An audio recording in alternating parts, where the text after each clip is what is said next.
This channel does not promote any violent, harmful, or illegal activities. All content provided by this channel is meant for an education purpose only.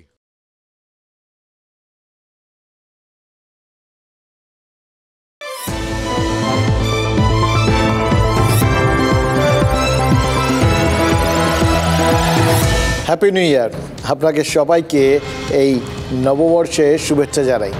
আপনারাই তো আমাদের সব কিছু, তাই না? তো আপনাদের শুভেচ্ছা তো জানাতেই হবে, কিন্তু তারপরেও মনে হলো যে দিনটা তো অন্যরকম। নিউ ইয়ার বলে কথা, একটু নতুন কথা কিছু তো বলা উচিত। বলবো তো বটে, কিন্তু বলার জো কি আছে? সেই পুরনো কথাগুলোই তো কেউ না কেউ টেনে টেনে নিয়ে আসতে শুরু করে দিয়েছে। আর তখনই মনে পড়ে গেল শিবরাম চক্রবর্তীর কথা। ওই ভদ্রলোকের কথাগুলো মাঝে মধ্যে আমাদের অনেক বেশি না সাহস যোগায়, ভরসা যোগায়, ঠান্ডা মাথায় ভাবনা চিন্তা করার সুযোগ করে দেয়। ওই শিবরাম চক্রবর্তী বলেছিলেন যে অনেক ভেবে চিনতে দেখেছি এই নতুন বছরটাকে নিয়ে বিশেষ বাড়াবাড়ি করার কিছু নেই, কারণ ওই যত নতুন বছরই এসছে এক বছরের বেশি তাদের কারোর মেয়াদ থাকেনি, এক বছর বাদেই সব বদলে গেছে। সুতরাং ওটা নিয়ে আর লাফালাফি করে কোনো লাভ নেই। তাই আলাদা করে আর ওই নিউ ইয়ার নিয়ে নতুন কথা বলবো বলার কোনো অবকাশও নেই। তার কারণ অলরেডি নেতারা যাদের গুণগান করে গোটা বছরটা কাটিয়েছি, ওই বছরের শেষ দিনটা সেদিনও যাদের গুণগান করেছি, তারা যথারীতি তারা নিজেদের ফর্মে রয়েছে। নতুন বছর নতুন করে তারা শুরু করে দিয়েছেন সেই পুরনো কাজকর্মগুলো। ধরুন নেতারা কী করতে পারেন, একই কথা একটু অন্যভাবে বলতে পারেন, বা একই মূল্যায়ন সেটা নতুন করে দেখাতে পারেন আমাদের সামনে। যেরকম মমতা বন্দ্যোপাধ্যায় সম্পর্কে তৃণমূলের মূল্যায়ন মনে হচ্ছে বদলে গেছে। মনে আছে তো, শিক্ষামন্ত্রী ব্রাত্য বসু একটা সময় মমতা বন্দ্যোপাধ্যায়কে চৈতন্য বলেছিলেন, শ্রী চৈতন্য। তৃণমূল বিধায়ক নির্মল মাঝি তিনি তো তারও আগে মমতা বন্দ্যোপাধ্যায়কে মা শারদা বলেছিলেন। আর কুণাল ঘোষ বলছেন মমতা বন্দ্যোপাধ্যায় শ্রীরামকৃষ্ণ। শারদা মায়ের মৃত্যুর পরে মমতা বন্দ্যোপাধ্যায়ের জন্মের সময়টা হচ্ছে সেই অঙ্কটা মিলিয়ে দিচ্ছে। তিনি মা শারদা, তিনি ফ্লোরেন্স নাইটিঙ্গেল, তিনি সিস্টার নিবেদিতা, তিনি ঘরের ধূপ। চৈতন্য একটা ইনক্লুসিভ রাজনীতির কথা বলেছিলেন, সবাইকে সঙ্গে না। তো মমতা দেশী সবাইকে সঙ্গে নিয়ে চলেন। কোনো বিভাজনের রাজনীতি, কোনো ভেদাভেদের রাজনীতি, মানুষকে দূরে সরিয়ে দেওয়ার রাজনীতি, এই রাজনীতি চৈতন্য করেননি। এবং চৈতন্য যদি কোনো সার্থক উত্তরাধিকার এই মুহূর্তে বাংলায় থেকে থাকে, তিনি মমতা ব্যানার্জি। মমতা বন্দ্যোপাধ্যায় হচ্ছেন শ্রীরামকৃষ্ণ, আর অভিষেক বন্দ্যোপাধ্যায় হচ্ছেন স্বামী বিবেকানন্দ। শ্রীরামকৃষ্ণের অনেক ভক্ত থাকতে পারেন, কিন্তু শ্রীরামকৃষ্ণের প্রচার, শ্রীরামকৃষ্ণের সংস্কৃতি, শ্রীরামকৃষ্ণের বিশ্বাস, সেটা কিন্তু মানুষ বিবেকানন্দের মুখ থেকেই শুনতে চান। মমতা বন্দ্যোপাধ্যায়ের যে আন্দোলন, মমতা বন্দ্যোপাধ্যায়ের ত্যাগ, মমতা বন্দ্যোপাধ্যায়ের উন্নয়ন, মমতা বন্দ্যোপাধ্যায়ের মতাদর্শ, বিশ্বাস, সেটা মানুষ অভিষেকের মধ্যে দিয়েই তারপর দেখতে চাইছে। কুণাল ঘোষের কথাটা যতবার শুনলাম চোখের সামনে না ওই অনেক দিন আগে দেখা একটা ব্ল্যাক অ্যান্ড হোয়াইট ছবি ভেসে ভেসে উঠল। এরকমই একটা ইংরেজি বছরের প্রথম দিন ওই গঙ্গার ধারে উত্তর কলকাতার কাশীপুরে, সেখানে এক বাগান বাড়িতে উপস্থিত সকলকে উদ্দেশ্য করে শ্রীরামকৃষ্ণ বলেছিলেন তোমাদের চৈতন্য হোক। আজ সেইখান থেকেই তো কল্পতরু দিবস, আজকে সেই কল্পতরু দিবস। যেটা বলা হয় যে ভালো বা মন্দ যে যেরকম চায় কল্পতরু তাকেই দেয়। আচ্ছা, আমরা মানে এ রাজ্যের মানুষ কি ভুল করে কোনো দিন যেমনটা চেয়েছিলাম যে আমরা সর্বস্ব হারিয়ে নিঃস্ব হয়ে যাব? আমাদের আর আছে এটা কি বলুন তো? আমাদের তো সব গেছে। আমাদের যা ঐতিহ্য ছিল, আমাদের যা অন্তত গোটা দেশের সামনে যে আমাদের একটা সম্মান টম্মান ছিল, সেগুলো তো গেছে মোটামুটি, এটা তো দেখতে পাচ্ছি। চারপাশে গোটা দেশে লোকসভা নির্বাচন নিয়ে অলরেডি একটা সাজো রব শুরু হয়ে গেছে। বিবিধ ইস্যু রয়েছে, বিভিন্ন রাজ্য তার বিভিন্ন ইস্যু। দুর্নীতির ইস্যুটা একমাত্র রমরম করে রয়েছে আমাদের রাজ্যে। এটা কিন্তু অতীতে পুরো উল্টো থাকতো। সুতরাং যাদের দুর্নীতি সব থেকে বড় ইস্যু, তাদের আর সম্মানের বাকি রইল কি? কিছুই নেই। শুধুমাত্র একটা জিনিস আছে আমাদের, অতীত নিয়ে গর্ব আর মনীষীদের সম্পর্কে শ্রদ্ধা। নেতারা কি সেটাও আমাদের থাকতে দেবেন না? সেটাও কেড়ে নিতেই হবে। মানে দেখুন, মনীষীদের দিকে হাত বাড়ালে আমরা তো স্পর্শকাতর হয়ে উঠি, কারণ মনীষীদের আমরা সব সময় ওই ধরা ছোঁয়ার বাইরেই রাখি, সেখানটায় মানে সব কিছুর ঊর্ধ্বে তাদের ওখানটা থাকাটাই ভালো, ওই রকম জায়গায় নমস্য হিসেবে তারা থাকবেন, এটাই তো আমরা ভাবি। কিন্তু তাদের যখন নিয়ে টানাহেঁচড়া শুরু হয়ে যায়, বিশেষ করে রাজনৈতিক কথাবার্তা শুরু হয়ে যায় বা তাদের রাজনীতির মধ্যে টেনে নামানো হয় আর কি, আমাদের ঠিক ভাল লাগে না, জানেন তো। ঠিক যেরকম আমরা ওই আমাদের রাজ্য সঙ্গীতের ক্ষেত্রে একটা সময় শোনা যাচ্ছিল যে রবীন্দ্রনাথের গানে নাকি কিছু কাটাছেঁড়া হতে পারে আর কি, বা একটু ইঞ্জিনিয়ারিং, সফিস্টিকেটেড ইঞ্জিনিয়ারিং এরকম কিছু হতে পারে। এটা শোনার পর থেকে বাঙালির একটা বড় অংশ তারা কিন্তু টেনশনে পড়ে গেছিলেন, রীতিমতো টেনশনে থাকতে হচ্ছিল যে লাস্টে রবীন্দ্রসঙ্গীতগুলোও মোটামুটি স্বরচিত হয়ে যাবে। এরকম স্বরচিত রবীন্দ্রসঙ্গীতকে মেনে নেওয়ার মতো মনন এখনও বা মনের জোর সেটা বাঙালির তৈরি হয়নি। যাক, সেটা হয়নি বলে আমরা হাঁফ ছেড়ে বেঁচেছি। কয়েকটা শব্দ নিজেদের মতো করে নেওয়া হতে পারে, এটা শুনেই মানুষ রেড়ে করে উঠেছিল। তাহলে ভাবুন, ঠিক যেভাবে মানে একটা সময় এই বিভিন্ন লোককে বিভিন্ন লোকের সাথে তুলনা শুরু হয়ে গেছিল, তাতে মানুষের মনে কীরকমভাবে লাগছিল, বা এখন যে তুলনাগুলো চলছে তাতেই বা কীরকম লাগছে। এই যেভাবে নির্মল মাঝি মা শারদার সাথে মমতা বন্দ্যোপাধ্যায়ের তুলনা করেছেন, তারপরে তো কড়া প্রতিক্রিয়া দিয়েছিল রামকৃষ্ণ মিশন, মহাটার মিশন। আর কুণাল ঘোষ তিনিও তো সেই সময় বলেছিলেন, নির্মল মাঝির মন্তব্য অনভিপ্রেত, অবাঞ্ছিত, তালজ্ঞানহীন, দলের শীর্ষ নেতৃত্ব বিষয়টা দেখছে। আর এখন তিনি নিজে কি বললেন, সেটা কি ওই বছরটা বদলে গেছে বলে? তাহলে তো বলতেই হবে এই বছর মাহাত্ম্য একটা আছে, বদলে যাওয়া বছর না, সেটাও তো না। তিনি তো গত বছরের শেষ দিনেই এই কথাটা বলেছেন। তারা গিয়ে ঠিক করেছিলেন যা বলে ফেলা আর ওই গত বছর বলে ফেলাটাই ভালো, বছরের সঙ্গেই চলে যাবে, নতুন করে অ্যাকাউন্ট খুলবেন বছরের প্রথম দিনে।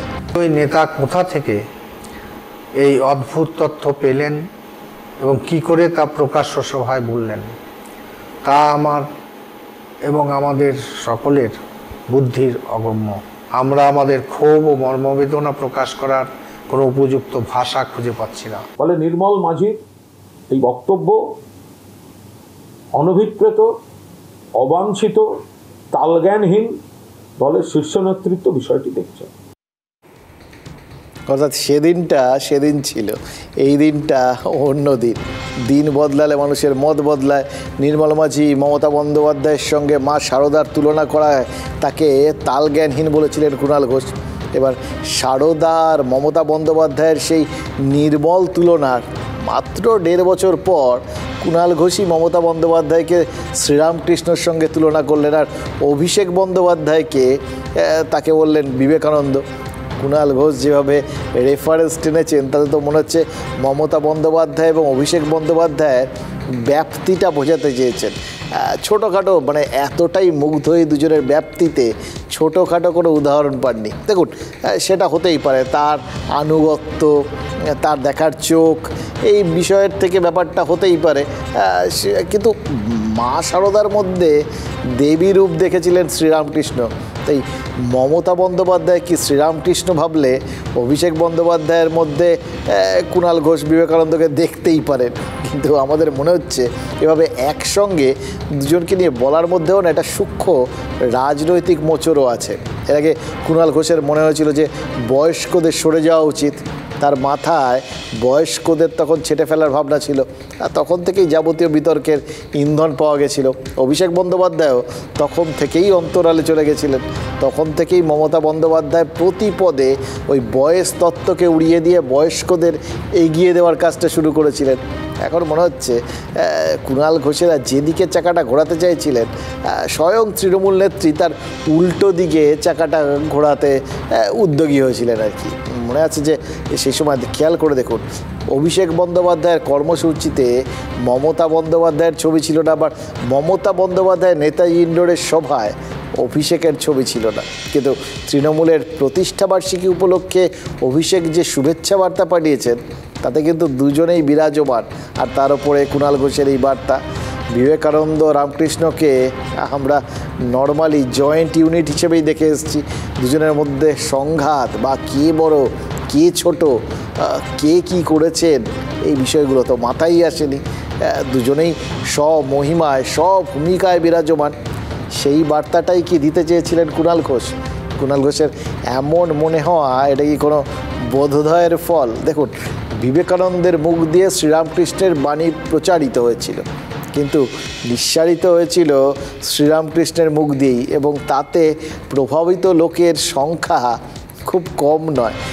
সুতরাং লোকে জাস্ট বিবেকানন্দের মুখ দিয়েই শ্রীরামকৃষ্ণের বাণী বা তার কাজকর্মের ফল সব কিছু পেতে চান। এটা কুণাল ঘোষ কিসের থেকে বললেন, কেন বললেন, সেটার ব্যাখ্যা তিনিই সব থেকে ভালো করতে পারবেন। তার মনে কি আছে? হয়তো এই দুটো বলার সময় তিনি মানসচক্ষে আসলে এই দুজনের বদলে যাদের সাথে তুলনা করেছেন তাদের দুজনেরই মুখ দেখছিলেন, মানে মমতা বন্দ্যোপাধ্যায় আর অভিষেক বন্দ্যোপাধ্যায়। এটা তার হয়তো মনের গভীরে থাকা একটা ইচ্ছে যে মমতা বন্দ্যোপাধ্যায়ের যাবতীয় কিছু সেগুলো অভিষেক বন্দ্যোপাধ্যায়ের মুখ দিয়েই বেরোক আর কি। যাবতীয় বক্তব্য অভিষেকের মুখ দিয়ে আসুক, তার যাবতীয় কাজকর্ম অভিষেকের মাধ্যমে সাধিত হোক। এটাই হয়তো কুণাল ঘোষের একটা মনের গভীরে লুকিয়ে থাকা একটা ইচ্ছা, সেটাই হয়তো তিনি প্রকাশ করে ফেলেছেন। কিন্তু মুশকিল হচ্ছে সেটা হলে তাহলে তো আবার দুটো জিনিস ধরে নিতে হয়।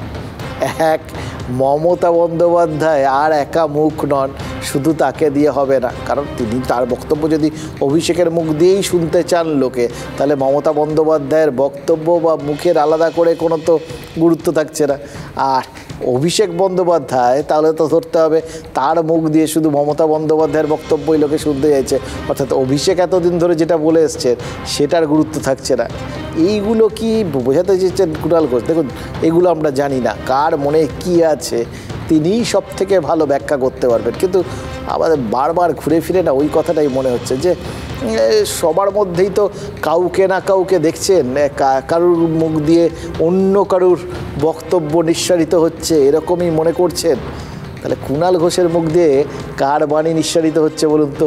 এটা কিন্তু জানতে অনেকেই উৎসুক। কুণাল ঘোষ তো এমনিতে দলের মুখপাত্র, তাই অনেকেই ধরে নিয়েছিলেন যে তার মুখ দিয়ে দলের কথাই বেরোচ্ছে, তিনি যা বলবেন সেটা তো দলের কথাই হবে।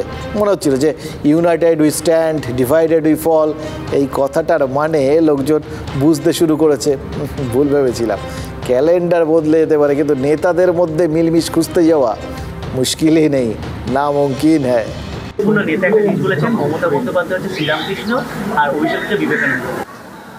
এটা এক একজনের এক একটা ব্যাখ্যা।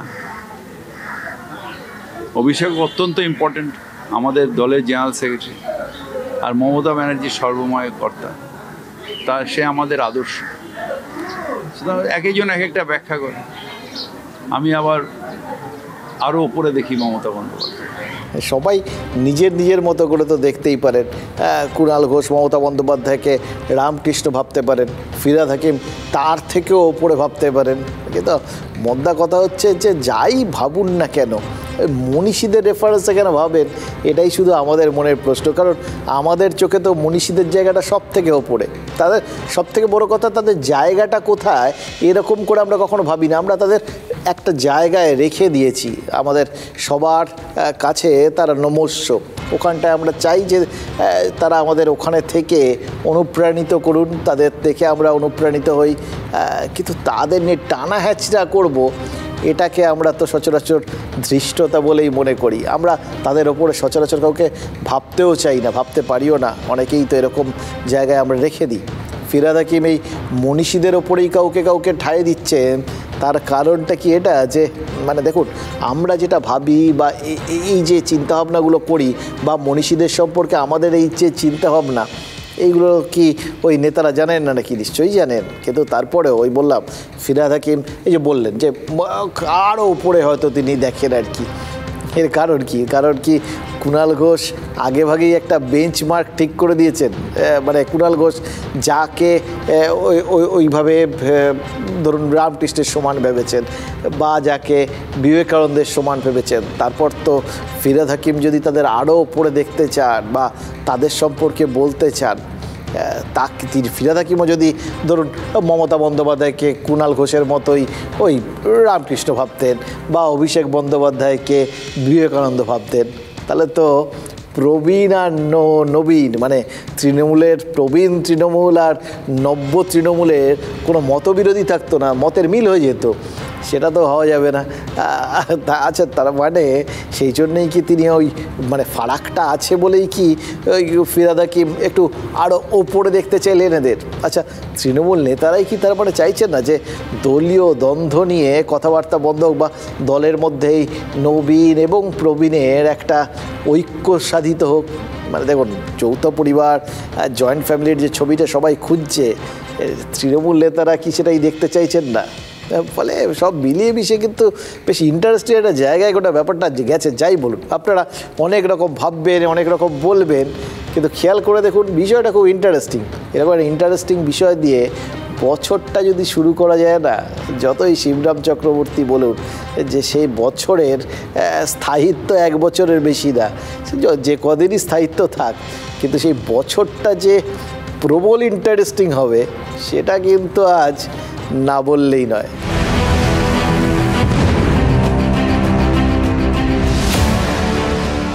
আজ বছরের প্রথম দিন, আর প্রথম দিনেই দুটো ভূমিকম্প হয়েছে। একটা জাপানে বেশ বড়সড় ভূমিকম্প, কিন্তু অন্যটা কোথায় বলুন তো? মনে হচ্ছে আমাদের রাজ্যেই, আরও বলা ভালো তৃণমূলে। এবার ভূমিকম্প কেন হয় বলুন তো? ভূগোলের বেসিক যে বিষয়টা আমরা সবাই জানি, আরেকবার আপনাদের সাথে ঝালিয়ে নিই সেটা, যে ভূগর্ভে অনেকগুলো প্লেট থাকে আর কি। একটা প্লেট আরেকটা প্লেটের ওপর উঠে গেলে ওপরের মাটিটা কেঁপে ওঠে। আজ তৃণমূলের প্রতিষ্ঠা দিবসে সারাদিন যা বাগযুদ্ধ দেখলাম, এপাশ থেকে ওপাশে, ওপাশ থেকে এপাশে, তাতে মনে হচ্ছে তৃণমূলে ওই নবীন প্লেট প্রবীণ প্লেট একে অপরের উপরে উঠে যাচ্ছে।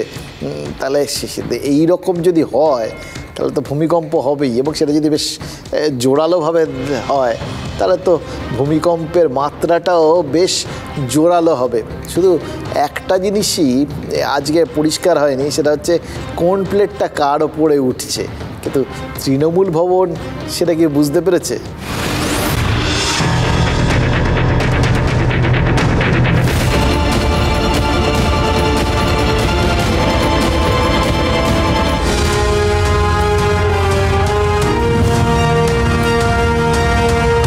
তৃণমূলের রাজ্য সভাপতি হিসেবে দলের প্রতিষ্ঠা দিবসে আজ কিছু কথা বলেছেন সুব্রত বক্সী।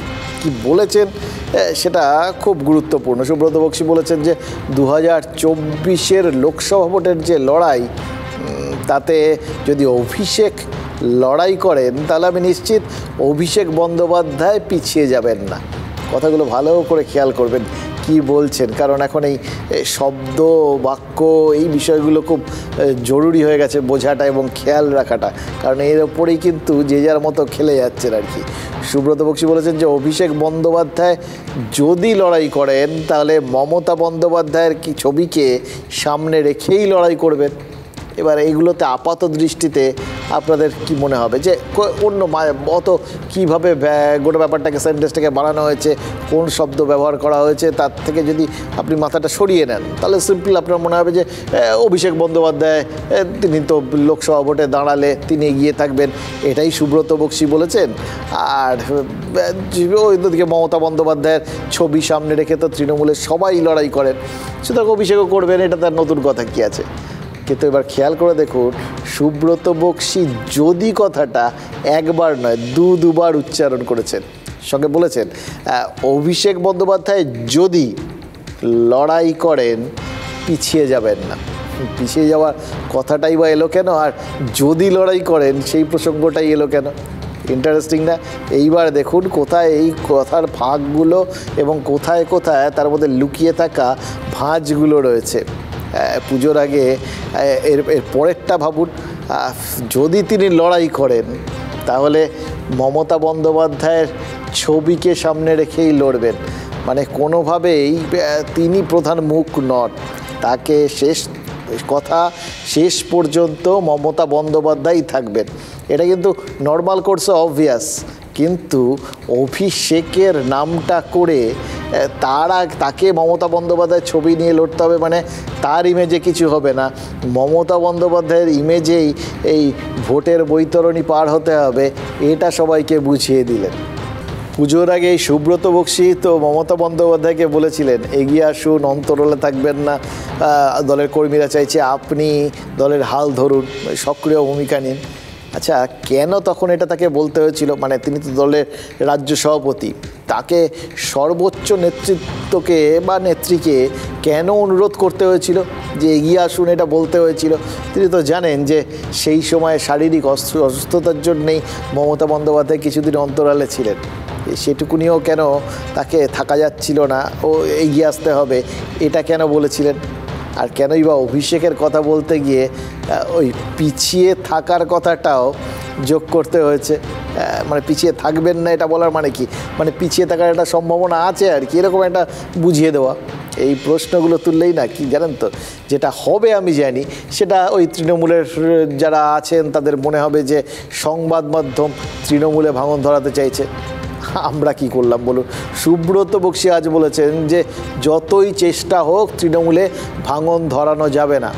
তাহলে যতই চেষ্টা হোক মানে কেউ তো চেষ্টা করছেন, সেটাই তো সুব্রত বক্সী বললেন। কাকে বললেন? তার দলের রাজ্য সম্পাদক কুণাল ঘোষই তো বয়স্কদের বিরুদ্ধে সরব হয়েছিলেন। তিনিই তো সবার আগে বলেছিলেন বয়স্কদের সব কোথাও গিয়ে মানে বিশ্রামে যাওয়া উচিত আর কি, নতুনদের জায়গা ছেড়ে দেওয়া উচিত। আর সেখান থেকেই তো তৃণমূলের এই বিভাজন নিয়ে বিতর্কের সূত্রপাত। আর তারপরেই তো মমতা বন্দ্যোপাধ্যায়কে বারবার ওই বয়স্কদের কথাটাই বা ওল্ড ইজ গোল্ড প্রতি পদে সেটা মেনশন করে দিতে হয়েছে। কুণাল ঘোষই তো আজ সুব্রত বক্সীর কথাগুলো ধরে ধরে জবাব দিয়েছেন। আর দোষ তারপরেও শুধু মিডিয়ার। মাটিতে দাঁড়িয়ে যে নির্বাচন আসছে, এই নির্বাচনে অভিষেক বন্দ্যোপাধ্যায় যদি লড়াই করে, নিশ্চিতভাবে আমার ধারণা তিনি লড়াইয়ের ময়দান থেকে পিছিয়ে যাবেন না। অভিষেক পিছিয়ে যাবেন না, পিছনো শব্দটা প্রয়োগ অভিষেকের ক্ষেত্রে হতে পারে না। বাক্য গঠনটা, আমি শ্রদ্ধা করি সুব্রত বক্সীকে, কিন্তু এই বাক্য গঠনটার পুনর্বিবেচনা প্রয়োজন। যদি লড়াই করে তাহলে মমতা বন্দ্যোপাধ্যায়কে সামনে রেখেই লড়াই করবে এবং ছোড়া ফুলকে সামনে রেখেই লড়াই করবে।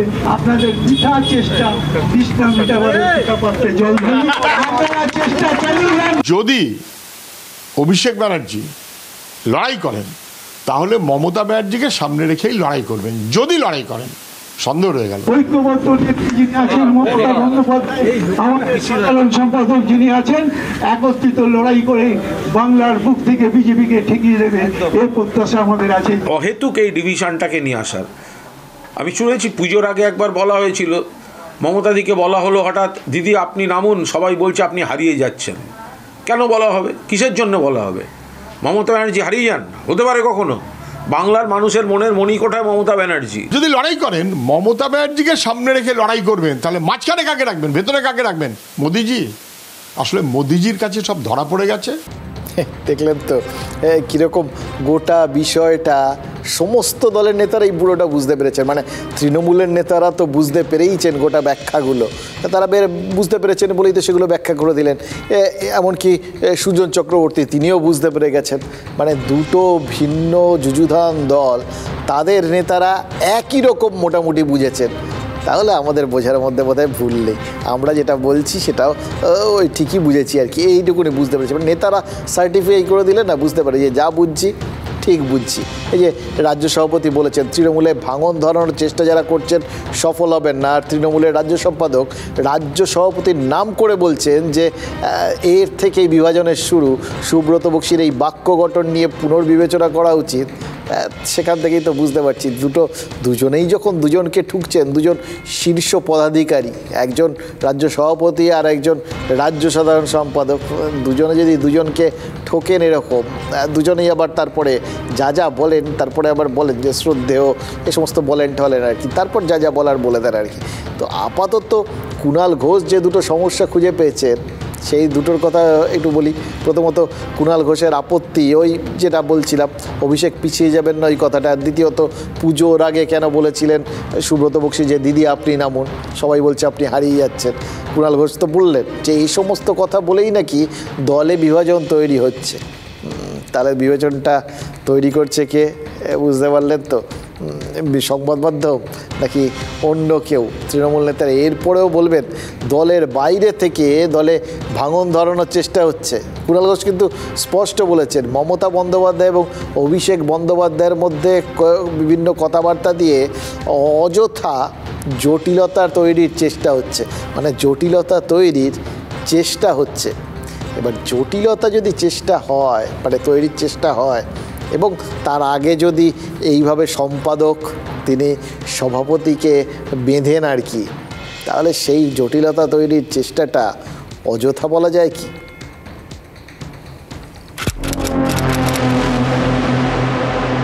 অকারণ প্রবীণ নবীন এসব না তুলে মমতাদি মাথার উপর আছে, অভিষেককে তার পরের জায়গাটা সুস্থভাবে দলটা চালাতে দিন।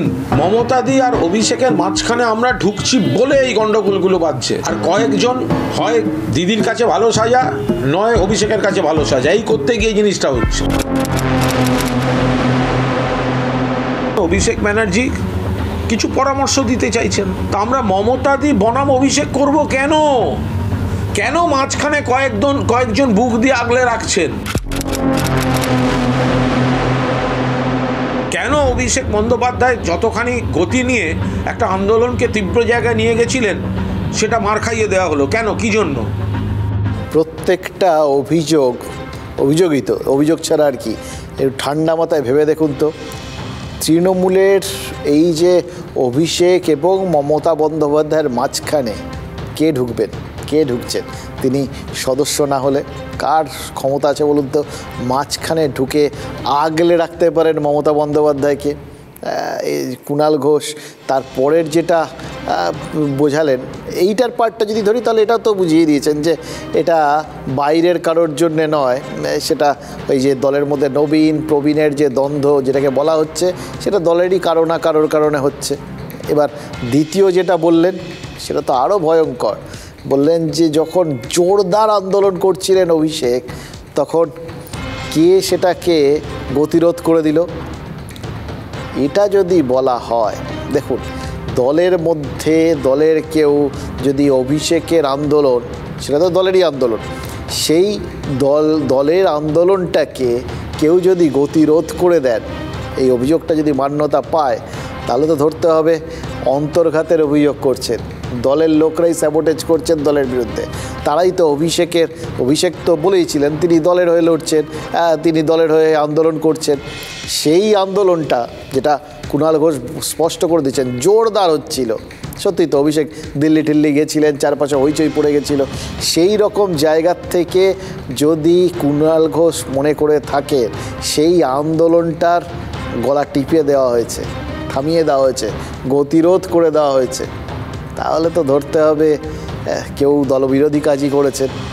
তার মানে দলেরই কাউকে তিনি দলবিরোধী বললেন, তো বললাম এটা তো স্যাবোটেজের অভিযোগ। এই অভিযোগের মাত্রাটা টের পাচ্ছেন, মানে ভূমিকম্প তো বটে, কি লেভেলের ভূমিকম্প।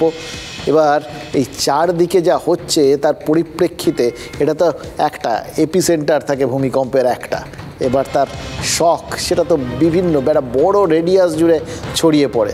এবার দেখলেন এটা তো একদম রাজ্য সম্পাদক, রাজ্য সভাপতি, দলের মানে সর্বোচ্চ নেতৃত্ব, এদের মধ্যে গোটা ব্যাপারটা হচ্ছিল।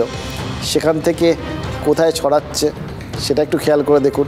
শনিবার নৈহাটি গেছিলেন সুব্রত বক্সী, কথা ছিল যে অর্জুন সিং আর সোমনাথ শ্যামকে একসঙ্গে নিয়ে বৈঠক করবেন, শিল্পাঞ্চলের দুই নেতার বিরোধ মিটিয়ে সন্ধি করে দেবেন। কিন্তু সুব্রত বক্সী সেই সুযোগই তো পেলেন না, কারণ অর্জুন সিং থাকলেও সুব্রত বক্সীর সঙ্গে সেদিন দেখাই করেননি সোমনাথ শ্যাম।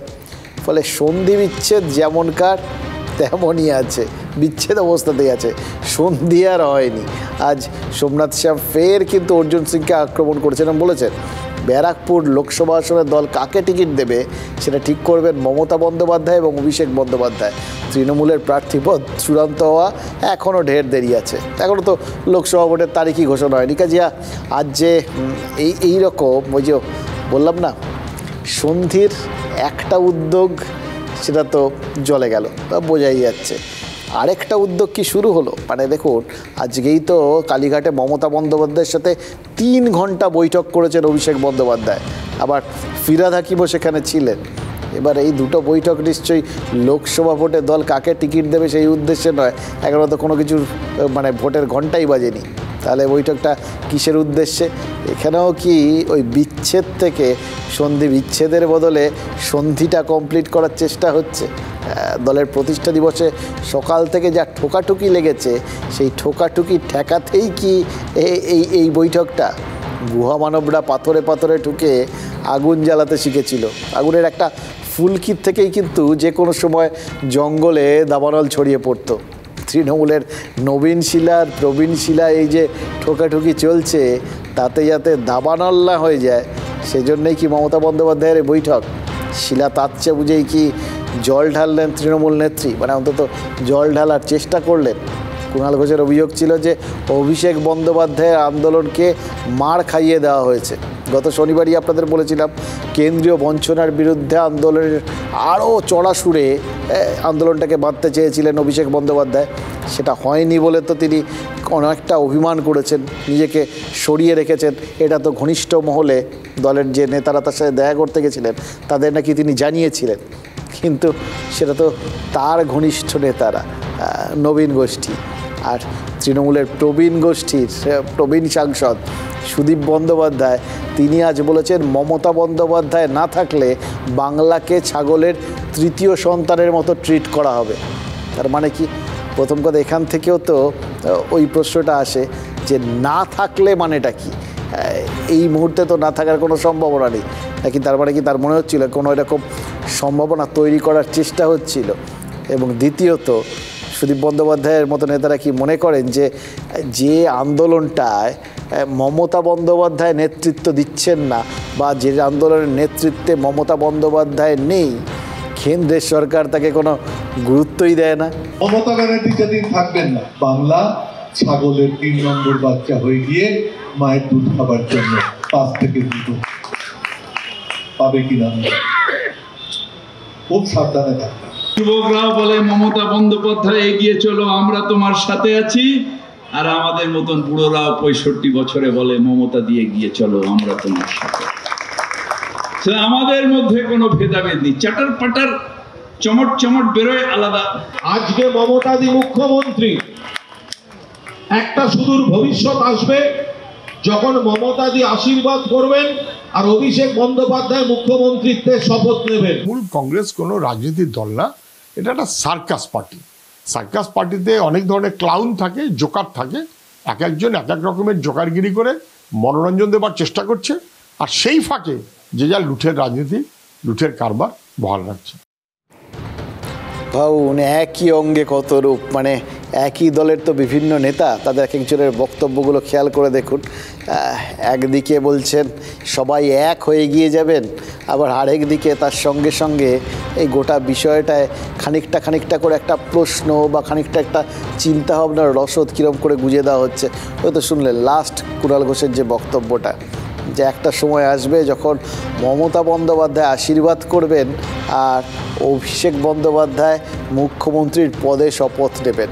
মানে মুখ্যমন্ত্রী সেই পদ এবং অভিষেক বন্দ্যোপাধ্যায় এই লিঙ্কটা তিনি ক্রমাগত স্ট্রং করতে চাইছেন, এবং মমতা বন্দ্যোপাধ্যায় যে তার মানে তখন থাকছেন না, এবার কীভাবে থাকছেন না সেটা বলছেন না, কিন্তু মমতা বন্দ্যোপাধ্যায়কেই যে অভিষেক বন্দ্যোপাধ্যায়ের জন্য জায়গাটা খালি করে দিতে হবে সেটা কিন্তু স্পষ্ট করে বুঝিয়ে দিচ্ছেন।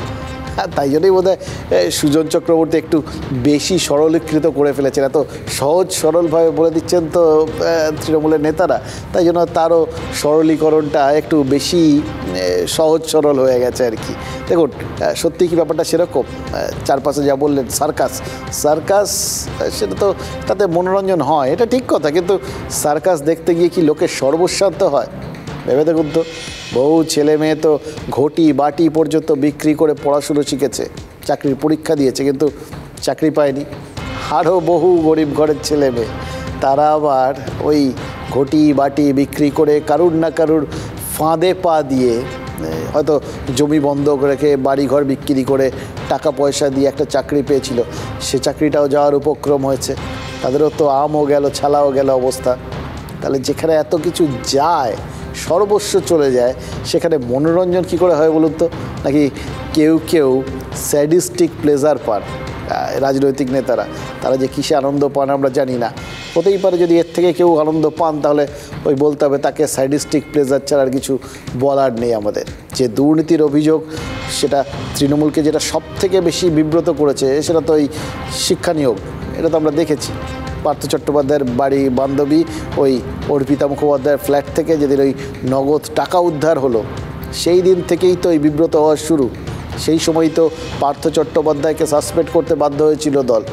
অস্বস্তি না হলে, বিব্রত না হলে করে নাকি, তাই না? কুণাল ঘোষ তো সেই সময় বলে দিয়েছিলেন এই ধরনের কেলেঙ্কারির অভিযোগ এগুলো সব ওই পার্থ চট্টোপাধ্যায়ের আমলে। পুরো দল কখনোই এর সঙ্গে যুক্ত নয়। বিব্রত না হলে এরকম কথা তখন কেউ বলতেন নাকি? দলকে আলাদা করার চেষ্টা করতেন নাকি? যে ধরনের কেলেঙ্কারির অভিযোগগুলো আসছে ওগুলো একটিও ব্রাত্য বসুর জমানায় নয়। যদি কোথাও কোনো অভিযোগ থাকে, মুখ্যমন্ত্রীর দিক থেকে যা যা করার তিনি করে দিয়েছিলেন। পার্টির মহাসচিব এবং তৎকালীন শিক্ষামন্ত্রী পার্থ চট্টোপাধ্যায় আমার মনে হয় বিস্তারিত বুঝিয়ে বলতে পারবে। পার্থদার ক্যাবিনেটে আমিও মন্ত্রী, যদি কোনো জায়গায় হয় তাহলে ততটা দায়িত্ব পার্থদা, ততটা দায়িত্ব আমারও। ক্যাবিনেটের মেম্বার কুণাল নয়, আমাদের এটা যৌথ দায়িত্ব। আমি সেই ক্যাবিনেটের মেম্বার। তখন কুণাল ঘোষ যা বলেছিলেন ফিরহাদ হাকিম তার বিরোধিতা করেছিলেন, আর আজ ফিরহাদ হাকিম কিন্তু স্বীকার করলেন চাকরি চুরি হয়েছে। এটা অবশ্য মাঝে আমার সঙ্গে কথা বলতে এসেও তিনি স্বীকার করে নিয়েছিলেন যে পার্থ চট্টোপাধ্যায় এইভাবে তাদের ডোবাবেন এটা তিনি ভাবতে পারেননি। দেখুন, মানুষকে বিশ্বাস করা তো অন্যায় নয়, কিন্তু নেতাদের কথায় এতদিন জনতা বিশ্বাস রাখতে গিয়ে তো 4 বার ভাবতো, আর এখন তো মনে হয় তারা বুঝতে পেরেছেন যে ওই বিশ্বাস করার কথাটাই মাথায় রাখা উচিত হবে না, কারণ নেতারাই তো নেতাদের কথা বিশ্বাস করতে পারছেন না।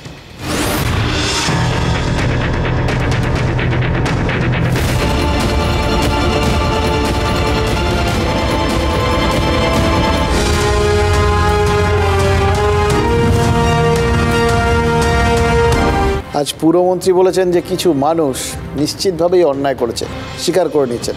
দলের একাংশ যে এই নিয়োগ দুর্নীতির সাথে জড়িত সেটাও তিনি স্বীকার করে নিচ্ছেন, কিন্তু এটাও তার সাথে বলেছেন যে ওই একাংশ মানেই পুরোটা নয়। স্যাম্পেল সার্ভে করলে চলবে না, ওই স্যাম্পেলই আর কি, দুর্নীতিগ্রস্ত স্যাম্পেল। তার মানে এই নয় যে তৃণমূলের সবাই দুর্নীতিগ্রস্ত। এই সবাইটা কে আর স্যাম্পেলটা কে, বা স্যাম্পেল ঠিক কজন আছে সেটাই ফাইনালি জানা গেছে বা বুঝে নেওয়া গেছে কি না সেটাও তো ক্লিয়ার করতে পারছেন না। দেখুন, ফিরহাদ হাকিম যেটা বলেছেন তারপরেরটা কিন্তু খুব সিগনিফিক্যান্ট। মানে তিনি পরিষ্কার করে দিয়েছেন যে এই টাকা নিয়ে চাকরি দেওয়ার মতো নিকৃষ্ট কাজ আর কিছু হয় না।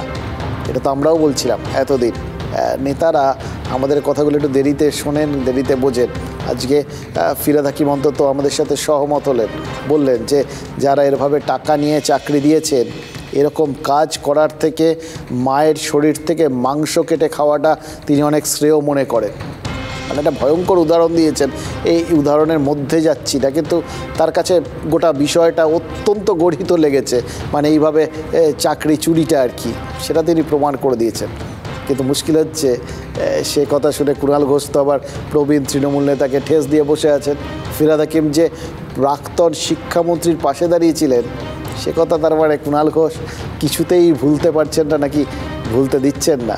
নেতারা যদি এ সমস্ত পুরনো কথা সব মনে করিয়ে দেন তাহলে আমরাই বা ভুলি কী করে? তার মানে এটাই বা ভুলে যাই কি করে যে তৃণমূলে পুরনোদের সাথে নবীনদের কিছুতেই মতের মিল হচ্ছে না। আসলে সবটা কিন্তু নেতারাই আমাদের মনে করাচ্ছেন, নেতারাই আমাদের জানাচ্ছেন, নেতারাই আমাদের মনে প্রশ্ন জাগিয়ে রাখছেন। আর তারপর দোষ দিতে হলে ওই যত দোষ নন্দ ঘোষ আমরা তো আছি। কিছু মানুষ নিশ্চিতভাবে অন্যায় করেছে, কিছু মানুষ নিশ্চিতভাবে করাপশনে জড়িয়ে পড়েছে, কিন্তু তার মানে আমরা সবাই নই। হ্যাঁ, আমার বাড়িতে সিবিআই রেড হয়েছে, সিবিআই অ্যারেস্ট হয়েছে, কিন্তু চেতলার কোনো মানুষ হাত দিয়ে বলতে পারবে যে ফিরাদ হাকিম কোন দুর্নীতি আছে 25 বছর কোনো পয়সা নিয়েছে? একটা প্রমাণ দেবে আমি রেজিগনেশন করব। যেদিন চাকরি দিয়ে পয়সা নেওয়ার মতন ঘৃণ্য কাজ করব, তার থেকে মায়ের মাংস কেটে খাওয়া অনেক বেশি ভালো বলে আমি মনে করি। আমার দুঃখ বা একটাই, অনেক আগে যখন আমি একটা কথা বলেছিলাম কারুর সম্পর্কে, তার পরের দিন ববিদাই বলেছিলেন ওটা কারুর একার নয়, ওটা গোটা মন্ত্রিসভার কালেকটিভ ডিসিশান। তো সেদিনকে আমাকে কটাক্ষ করতে, আমাকে খোঁচা দিতে কেউ বাদ দেননি, কারণ আমি পার্থ চ্যাটার্জির বিরুদ্ধে বলেছিলাম। প্রকাশ্যে যখন স্বীকার করলেন যে দলের কেউ চুরি করেছে, তো মুখ্যমন্ত্রীকে বলুন 10 মিনিটের তো মামলা, যারা চুরি করেছে, চুরি করে চাকরি পেয়েছে তাদের খারিজ করুক। রাস্তার পাশে বসে থাকা যুবক ছেলেরা ন্যায্য, তাদের চাকরিতে বহাল করুক। হাকিম সাহেব নিজে কবে উঠবে তার ঠিক নাই, এত তার বিরুদ্ধে অভিযোগ। সে এখন জ্ঞানের কথা বলার মধ্যে দিয়ে এটাই বোঝাতে চাইছে যে 100 ইঁদুর খেয়ে বিড়াল বলছে আমি এখন নিরামিষাশী হব, তাই আমি এখন কাশী বিশ্বনাথ যাব। আমরা তো বলেছিলাম পার্থ চট্টোপাধ্যায়ের বান্ধবীর ঘরে এই যে প্রায় 50 কোটি টাকা জমা হলো, সেটা কীভাবে হলো, কতদিন ধরে হলো, সে বিষয়ে কি কেউ কিচ্ছু জানতো না? দল, প্রশাসন কেউ কিছু জানতো না। দলের সবাইকে অন্ধকারে রেখে একা পার্থ চট্টোপাধ্যায় এত বড় দুর্নীতিতে জড়িয়ে পড়লেন। দেখুন, একা করুন আর অনেকজন মিলেই করুন, তাতে তো আসল পয়েন্টটা হারিয়ে যায় না। আসল তো হচ্ছে চাকরি, যে চাকরির জন্যই ধর্মতলায় ধর্ণা দিতে হচ্ছে সাধারণ ছেলে মেয়েদের। আগামীকাল সুপ্রিম কোর্টে সুপার নিউমেরারি মামলাটা ওঠার কথা। ব্রাত্য বসু আর কুণাল ঘোষ চাকরি প্রার্থীদের সাথে বৈঠক করেছেন, বলেছেন যে মামলার জট কাটাতে রাজ্য সদর্থক ভূমিকা নেবে। তারা যে কথার কথা বলেননি সেটা কিন্তু কাল প্রমাণ করতে হবে, কারণ এসএলএসটি চাকরি প্রার্থীর ওই মামলার দিকে তাকিয়ে আছেন। তারা জানেন যে শিক্ষামন্ত্রী এবং তৃণমূল মুখপাত্র যে আশার আলো দেখাচ্ছেন, সেই আলোটা কিন্তু দপ করে নিভে যাবে যদি সুপ্রিম কোর্টে এই মামলাটা চলতে থাকে। তাই নেতারা যতই আশ্বাস দিন বা ভুল স্বীকার করুন, তাতে চিড়ে ভিজবে না। যেভাবে বিক্রমের ঘাড়ে বেতাল চেপে থাকতো না, সেভাবেই যতক্ষণ না চাকরি হচ্ছে ততক্ষণে কিন্তু এই দুর্নীতির ভূত সরকারের ঘাড়ে চেপে থাকবে। হাজার চেষ্টা করেও কিন্তু নামানো যাবে না। যে কর্তব্যটা ওনার একজন ক্যাবিনেট মন্ত্রী হিসেবে করা উচিত আমাদের জন্য।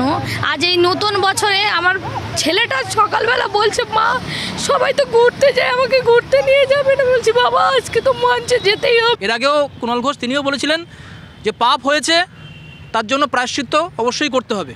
তো আমরা সেই প্রায়শ্চিত্তের দিকে অপেক্ষা করে বসে আছি যে প্রায়শ্চিত্তটা কবে হবে, যোগ্যরা কবে তাদের ন্যায্য জায়গা স্কুলে ফিরে যাবে। সমস্ত কিছু যখন স্বীকার করে নেওয়া হচ্ছে, গত কিছুদিন আগে মাননীয় কুণাল ঘোষ মহাশয় আমাদের মঞ্চে এসে স্বীকার করলেন যে হ্যাঁ কেউ পাপ করেছে, তো তার প্রায়শ্চিত্তটা করবে সরকার।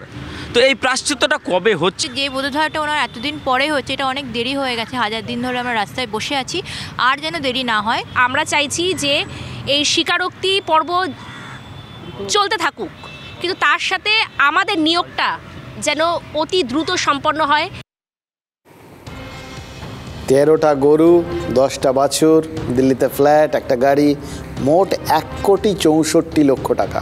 এটা বিহারের মুখ্যমন্ত্রী নীতিশ কুমারের মোট সম্পত্তির পরিমাণ। কি অবস্থা! আমাদের এখানে ওই যারা যারা এখন অবধি জেলে গেছেন তাদের এক একজনের সেই বড় ছোট এক একজনের মিনিমাম সম্পত্তির পরিমাণে তো এর থেকে অনেক বেশি। কোনো স্ট্যান্ডার্ড নেই ওই বিহারের মুখ্যমন্ত্রী, এটা বুঝতে পারছি। বিহার, তবে হ্যাঁ, শুধু আমাদের এখানকার কারোর থেকে পিছিয়ে আছেন এরকম তো না। বিহারের মন্ত্রীরা আজ সম্পত্তি ঘোষণা করেছেন, সেখানেও নীতিশ কুমারকে পেছনে ফেলে অন্য মন্ত্রীরা অনেক এগিয়ে গেছেন। সম্পত্তিতে সতীর্থরা এগিয়ে গেলে নীতিশ কুমারের গায়ে লাগবে না, এটা জানি। রাজনীতিতে সম্পত্তি যত কম থাকে ততই গ্রহণযোগ্যতা বাড়ে, কিন্তু নীতিশ কুমারকেই যদি বাকিরা পেছনে ফেলে এগিয়ে যান, মানে সেরকম প্ল্যান করেন, তখন কী হবে? সংযুক্ত জনতা দলের জাতীয় সভাপতি লালন সিং দিন 2 হলো ইস্তফা দিয়েছেন। এই অবেলায় হঠাৎ ইস্তফা কেন, কারণ কি? খোঁজখবর নিয়ে জানা গেছে যে লালনের ওপর নাকি বেজায় চটে রয়েছেন নীতিশ। তিনি নাকি গোপনে লালু প্রসাদ যাদবের সাথে বৈঠক করছিলেন। তাদের প্ল্যান ছিল যে লালন সিং 12 জন জেডিইউ বিধায়ককে ফুসলিয়ে নিয়ে আর কি পদত্যাগ করবেন। ভাবুন, মিলিজুলি সরকার, তারা একই সরকারের শরিক, তাতেও আবার ইধার থেকে উধারে নিয়ে যাওয়ার প্ল্যান আর কি। বিশ্বাসঘাতকতা, মির্জাফর, পিঠে ছুরি, কত কিছু আমাদের এখানে হলে বেরিয়ে যেতে বলুন তো। যাই হোক, নীতিশের সরকার এমনিতে যদি ওই রকম 12 জন বেরিয়ে যান তাহলে তো সংখ্যালঘু হয়ে পড়বে আর নীতিশ ইস্তফা দিতে বাধ্য হবে। তখন তেজস্বী মাত্র 7 জন বিধায়কের সই সংগ্রহ করতে পারলেই ব্যাস সরকার তৈরি করে ফেলবেন। তেজস্বী তখন বিহারের মুখ্যমন্ত্রী হবেন। মানে বুঝতে পারছেন কত রকম রাজনীতিতে বন্ধু বলে কিছু হয় না, জোট বলেও পার্মানেন্টলি কিছু হয় না। না হলে এরকম বিহারের শাসক জোটে নীতিশ এরকম বেকায়দায় পড়ে যান যে সময়টায় তার নামটা উঠে আসছিল বিরোধী জোটের নেতৃত্বের পদে, কীরকম ওই নাগরদোলার মতো, কখন ওপরে থাকবেন কখনো নিচে নামবেন বুঝতেই পারবেন না। এই 2 দিন আগে প্রধানমন্ত্রী পদের যারা দাবিদার হতে পারত এই বিরোধীদের জোটে, তাতে তার নামটা সবার ওপরে আসছিল আর কি, অনেকের সঙ্গে সঙ্গে। এবার দেখুন নিজের রাজ্যেই যেটা তার আছে মুখ্যমন্ত্রিত্ব, সেটাই থাকবে কিনা সেটাই টালমাটাল অবস্থা হয়ে গেছে। আর মাঝখান থেকে লালু প্রসাদ যাদব তিনি আবার পুরনো ফর্মে খেলাধুলো শুরু করে দিয়েছেন। রাজনীতিতে এটাও একটা আছে, কে কখন ফর্মে ফিরবেন সেটা কেউ জানেন না। ফলে এইটা ওই বলে না ফর্ম টেম্পোরারি কিন্তু ক্লাস পার্মানেন্ট। এই রাজনীতিতে কেউ কেউ থাকেন যারা ওই ক্লাসে পৌঁছে গেছেন, তাদের ফর্ম যে কোনো সময় ফিরে আসাটা সম্ভব। তাদের ব্যাপারটা শুধু একটু মাথায় রাখতে হয়, এরা ক্লাসিক্যাল প্লেয়ার রাজনীতির। ইন্ডিয়া ঐক্যের বৈঠকে নীতিশের নাম কিন্তু খেয়াল করে দেখুন লালু প্রসাদ যাদব সুপারিশ করেননি, বরং কংগ্রেসকে কাছে টানার চেষ্টা করেছেন। বেগুসরাইয়ের সাংসদ আর কেন্দ্রের গ্রামোন্নয়ন মন্ত্রী গিরিরাজ সিং তিনি তো শীতের রাতের লিট্টির মতোই কোন্দলটা উপভোগ করছেন, মজা করে বলছেন যেটা নীতিশের খেলা শেষ। এদিকে নীতিশের পুরনো সঙ্গী জিতন রাম মাঝি আবার ব্রেকিং নিউজ দিয়েছেন, নীতিশ নাকি বিজেপিতে ফিরে যেতে পারে। মানে ইতিহাসে বলি না স্পাইরাল একটা মুভমেন্ট আছে, কে কোথার থেকে ঘুরে আবার কোথায় পৌঁছে যাবেন কেউ জানেন না। অতীতে কিন্তু এরকমই হয়েছিল, এরকম একটা পরিস্থিতিতে নীতিশ কিন্তু জোট ভেঙে বিজেপিতে চলে গিয়ে আবার বিজেপির সাহায্যে সরকার গড়ে ফেলেছিলেন। ঘটনাচক্রে পাটনা থেকেই ইন্ডিয়া ঐক্যের পথ চলা শুরু। তখনও ইন্ডিয়া ঐক্য মানে ইন্ডিয়া নামটা হয়নি আর কি।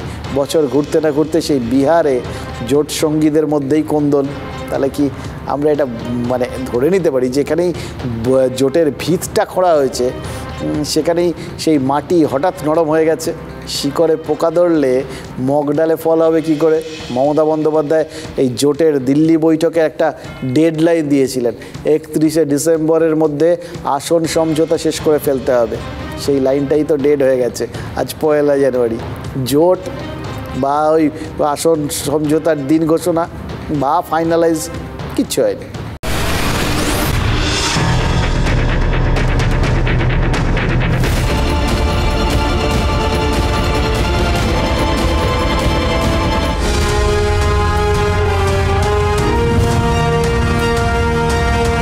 আমরা যারা পার্টি অফিসে বসে থাকি একে অপরের সামনে অনেক কিছু বলি, আমরা প্রত্যেকে কিছু না কিছু সমালোচনা করি। ইন্ডিয়া জোটেও সেই রকম অনেকগুলো বন্ধু একসাথে রয়েছে, তার মধ্যে কেউ সমালোচনা করতেই পারে, কেউ বলতেই পারে যে আমার ওখানে ভালো। সে তো আলোচনা তো গণতন্ত্রে, বিজেপিতে আলোচনা নেই। 2 ম্যান আর্মি, ওই দুটো লোক যা বলবে 1000 চাকর বাকর সারা ভারতবর্ষ জুড়ে তাই করবে, না হলে তাড়িয়ে দেবে। আমরাও তো খুঁজছি কোথায় জোট, আমরা শুধু নয়, জোটের যে পার্টিগুলো তারাও খুঁজছে জোট কোথায়, জোটের নেতাকে, নীতি কি, উদ্দেশ্য কি। খালি মোদি হাটাও, আরে মোদি হাটাও বলতে বলতে নিজেরা হটে গেল, তো অনেকের অস্তিত্ব নেই আজ। আমি এখনও বিশ্বাসী ইন্ডিয়া একটা জোট তৈরি হয়েছে, তারা মানুষের সামনে দাঁড়িয়ে অঙ্গীকারবদ্ধ হয়েছে আমরা ইন্ডিয়া জোটকে বাস্তবায়ন করব। আমিও বিশ্বাস করি ইন্ডিয়া জোট হবে। দেখুন একটা জোট সেটা হবে কি হবে না সেটা নিয়ে যখন এরকম জটিলতা চলছে তখন সে জোট কতদূর এগোবে, কোন দিকে এগোবে সেটা নিয়ে ভাবনা চিন্তা করার সময় তাহলে এখন নয়। এবার যদি ধরুন যারা জোট করবেন তাদের মধ্যেও মানে এই জোটের রাজনীতি বা বিভাজনের রাজনীতি, এই মুহূর্তে তাহলে দুটো রাজনীতি আমাদের রাজ্যেও রয়েছে। এর মধ্যে যদি আবার একটা বিকল্প রাজনীতির দাবি ওঠে তাহলে কী হবে? জোট জটিল হবে নাকি একটা নতুন জোটের সম্ভাবনা তৈরি হবে? এটাই খুব ইন্টারেস্টিং একটা সিচুয়েশান হয়েছে, জানেন তো। একটা বিকল্প রাজনীতির দাবি উঠেছে, তাও আবার তৃণমূলের পতাকার ঠিক নিচে। এর আগে কোচবিহার আর কলকাতাতেও এই বিকল্প রাজনীতির দাবি দেখা গেছে। কে পোস্টটা সেরেছে সেটা বোঝা যাচ্ছে না, কিসের বিকল্প চায় সেটাও বোঝার উপায় নেই। টিজারের মতো এই পোস্টারগুলো শুধু সোশ্যাল মিডিয়ায় ঘুরছে। বাম জমানায় কলকাতায় একটা মাত্র পোস্টার পড়েছিল, বিশিষ্টজনদের ছবি দিয়ে পরিবর্তন চাই পোস্টার। কোনো সরাসরি রাজনৈতিক বার্তা তাদের ছিল না, বাড়তি একটা শব্দও লেখা ছিল না, কিন্তু ওই পোস্টার ঘা মেরেছিল 3.5 দশকের বামতন্ত্রে। মহাকর্ণের রোটান্ডায় দাঁড়িয়ে বুদ্ধদেব ভট্টাচার্য প্রশ্ন করেছিলেন কিসের পরিবর্তন চান? বামফ্রন্টের বিকল্প একমাত্র উন্নততর বামফ্রন্ট, কিন্তু রাজ্যের মানুষ সেটাতে বিশ্বাস করেননি। বিকল্প হিসেবে মমতা বন্দ্যোপাধ্যায়কে ধরে নিয়েছিলেন। এবার পোস্টারে এই পোস্টারটা যেটা পড়লো সেটাতে তো ওই আগের বারের থেকে অনেক বেশি ধোঁয়াশা। সেই পোস্টারে তবু বিশিষ্টজনদের ছবি টবি ছিল, কারা পরিবর্তন চাইছেন সেটা অন্তত বোঝা গেছিলো।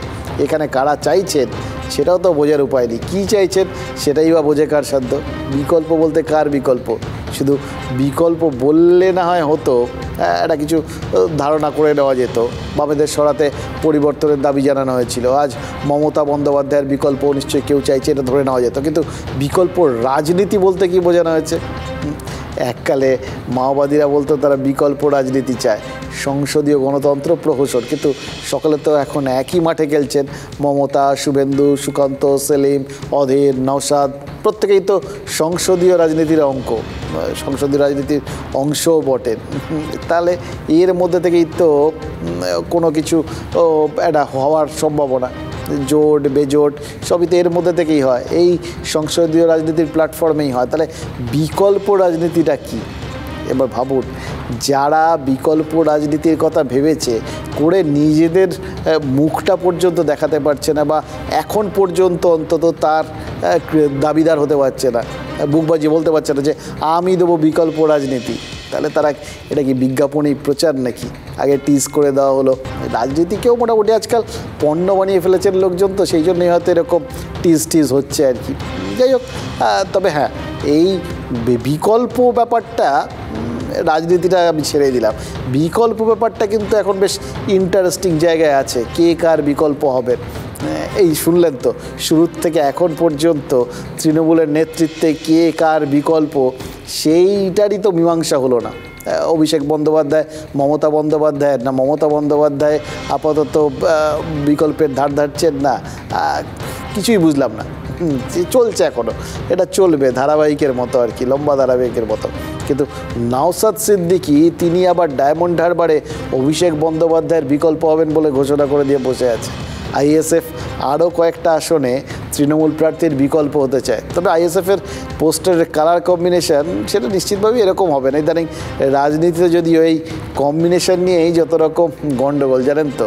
ইন্ডিয়া ঐক্যের 3 শরিক, বাম, কংগ্রেস, তৃণমূল, কোনো কম্বিনেশনেই 3টে দলকে তো একটা ব্র্যাকেটে আনা যাচ্ছে না। বাম আর তৃণমূলের হাত ধরাধরির চান্সই নেই। বামেরা মোটের ওপর ঠিক করেই নিয়েছে যে লোকসভা নির্বাচনে তারা কংগ্রেসের হাত যদি এরকমভাবে চলে তাহলে তারা ধরবে না। তারা কেউ যদি তাদের মতো করে চলতে চায় চলবে, তারা ওই একলা চলরে সেই নীতিতেই চলবে। এদিকে তৃণমূল 2টোর বেশি আসন প্রদেশ কংগ্রেসকে ছাড়তে নারাজ। প্রকাশ্যে কেউ প্রস্তাব দেয়নি, কিন্তু তলায় তলায় কথা হয়েছে। কথা না বলেও বার্তা তো দেওয়া যায়, আর বার্তা না দিলেও বুঝে নেওয়া যায়। আমি তো এগুলো দেখছি না, এটা দিল্লি থেকে যারা আলোচনা হয় তাদেরকে জিজ্ঞেস করতে হবে, এটা আমার জানার বাইরে। সিপিএম এর সাথে নয়, আমরা যারা বিজেপির বিরুদ্ধে তাদের নিয়ে ইন্ডিয়া গঠন করেছি। তাতে কে এলো না সেটা বড় কথা না। তৃণমূল কংগ্রেস কি বলেছিল ইন্ডিয়া জোট নিয়ে তার কোনো মূল্য নেই। ইন্ডিয়াতে তৃণমূল নেই, শুধু পশ্চিমবাংলা। ফলে পশ্চিমবাংলার বাইরে যেখানে তৃণমূল নেই সেখানে তৃণমূলের দারুণ হম্বিতম্বি। আর যে পশ্চিমবাংলায় তৃণমূল আছে সেখানে তো বিজেপি আর তৃণমূলের বিরুদ্ধে লড়াইতে আমরা। হরেক রকম লড়াইয়ের খবর তো দেখলেন, এবার একটু শান্তিপূর্ণ সহাবস্থান দেখালে মন্দ হয় না, একটু অক্সিজেন পাওয়া যায় আর কি। 22শে জানুয়ারি অযোধ্যায় রাম মন্দির উদ্বোধন, এর মধ্যে নতুন কোনো খবর নেই, এটা আপনারা সবাই জানেন। নতুন যে খবরটা শুনে ভাল লাগলো, বাংলা থেকে মন্দির উদ্বোধনের অনুষ্ঠান দেখতে যাচ্ছেন সংখ্যালঘু সম্প্রদায়ের মানুষেরা।